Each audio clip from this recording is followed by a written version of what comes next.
YSR party cadre, YSR party నాయకులు జగన్మోహన్ రెడ్డి చెప్పినా కూడా వినరు. బొత్స గారు ఒక సీనియర్ నాయకుడు, ఒక సీనియర్ నాయకుని పట్టుకొని అలా అసభ్యంకరంగా మాట్లాడడం చాలా తప్పు. ఆర్పీ మాటలు మితిమీరిపోతున్నాయి. ఈరోజు అధికారం మదంతో మాట్లాడుతున్నారు.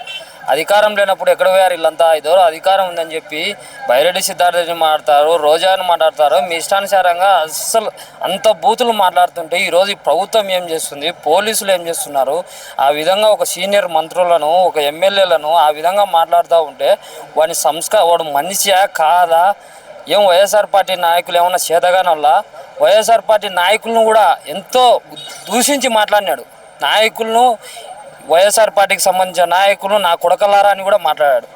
నాయకులు అంటే ఈరోజు ఒక నాయకుడు అంటే ఒక పార్టీకి సంబంధించిన నాయకుడు, ఒక ఎమ్మెల్యే మీటింగ్ ఉన్నా ఏమున్నా ఆ నాయకుని దగ్గర ₹1 డబ్బులు లేకపోయినా ఆ నాయకుడు అన్ని కార్యక్రమాల్లో పాల్గొంటారు. నాయకులు అంటే ఈరోజు ఏ పార్టీ నాయకులైనా అటువంటి నాయకులను నువ్వు ఇష్టానుసారంగా నా కొడకల్లారా అంటూ వైఎస్ఆర్ పార్టీ నా కొడకల్లారా అంటే వాళ్ళు ఒక్కసారి కన్నెర చేస్తే ఏంది నీ పరిస్థితి? ఏం అధికారం ఏం అవసరం లేదు ఇప్పుడు వైఎస్ఆర్ పార్టీ నాయకులకు. ఇప్పుడేం మీరు అధికారంలో ఉన్నావు కదా అని చెప్పి ఏం ఊరుకున్నారు? ఇదే ఇట్నే మాట్లాడుతూ పోతూ ఉంటే ఖచ్చితంగా ఆర్పీకి తగిన బుద్ధి చెప్తారు. ఇప్పుడే ఏం అధికారంలో ఉందని చెప్పి ఇరవిగుతున్నాడేమో. ఎవరు రారు. పోలీస్ డిపార్ట్మెంట్కు కేసు చేస్తారు. మా వాళ్ళు వీళ్ళు చేయాల్సిన పని వీళ్ళు చేస్తారు ఆల్రెడీ. వైఎస్ఆర్ పార్టీ వాళ్ళు ఏం సామాన్యమైన వాళ్ళు కాదు. బైరెడ్డి సిద్ధార్థ రెడ్డి గురించి ఈరోజు మాట్లాడుతున్నారు, ఇష్టానుసారంగా మాట్లాడుతున్నారు. కిరణ్ రాయల్ అనే వ్యక్తి, ఆ వ్యక్తి ఎవరు పడితే వాళ్ళు మాట్లాడుతున్నారు. ఈరోజు యూట్యూబ్ ఛానల్స్లోకి వచ్చి మాట్లాడుతున్నారు.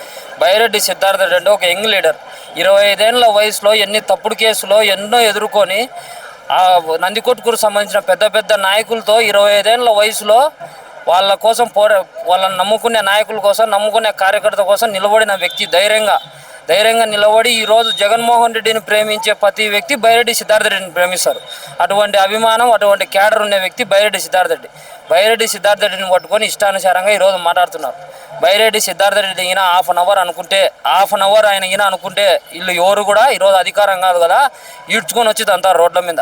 నేను చెప్తున్నాను కదా, నా అధికార పార్టీ నాయకులు అండదండలు ఉన్నాయని చెప్పి వాళ్ళు మాట్లాడుతున్నారు. వాళ్ళకు అధికారంలో ఉండాలి. ఇంత ఇష్టానుసారంగా మాట్లాడాల్సిన అవసరం ఏమొచ్చింది?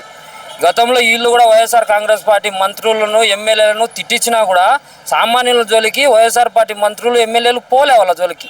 ఎందుకులే అని చెప్పి వదిలేశారు. ఆ రోజు వాళ్ళు చేసిన మంచితనమే ఈరోజు వీళ్ళకు చెలరేగిపోతున్నారు. ఈరోజు ఈ విధంగా ఆ రోజు ఈయన వైఎస్ఆర్ పార్టీ మంత్రులు నిన్న అంబటి రాంబాబు గారు అన్నారని చెప్పి ఆ రోజు ప్రతి కుటుంబాన్ని, ప్రతి ఒక్కరిని తిట్టారు. అధికారంలో ఉన్నప్పుడు ఒక మంత్రిగా ఉన్న కొడాలి నాని ఫ్యామిలీని, వంశీ గారి ఫ్యామిలీని ఇష్టానుసారంగా తిట్టి ఫస్ట్ స్టార్ట్ చేసింది వాళ్ళు. తిట్టడం స్టార్ట్ చేసిన తర్వాత వీళ్ళు మాట్లాడిన తర్వాత వీళ్ళు తప్పులే కనిపిస్తున్నాయి. వైఎస్ఆర్ పార్టీ మంత్రులు, ఎమ్మెల్యేలే తప్పులు చూపిస్తున్నారు తప్ప వాళ్ళు రెచ్చగొట్టి ప్రజలను తిట్టించింది ఎవరికి చెప్పరు.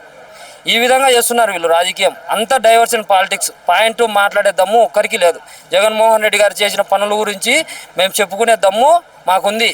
దాని గురించి మాట్లాడారంటే ఏం మాట్లాడారు? ఏం మాట్లాడినా వాళ్ళంతా పాలిటిక్స్ డైవర్షనే. పాయింట్ మీరు ప్రజలకు ఏం చెప్పారు, ప్రజలకు ఏం చేస్తున్నారు, ప్రజలకు మీరు చెప్పింది ఏంది, చేసేది ఏంది, దాని గురించి ఏం మాట్లాడారు? వాళ్ళు స్పందించరు. ఎందుకు స్పందిస్తారు? వాళ్ళు స్పందిస్తారు. వాళ్ళ అన్నదండలు ఉన్నాయి కాబట్టి కదా మాట్లాడేది. వాళ్ళు స్పందించరు. టీడీపీ పార్టీ వాళ్ళు స్పందించకపోయినా వైఎస్ఆర్ పార్టీ వాళ్ళే ఊరుకోరు.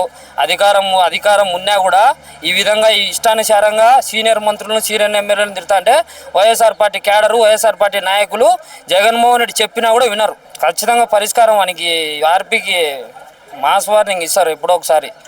ఎవరు ఏం ఊరుకుండే పరిస్థితే లేదు.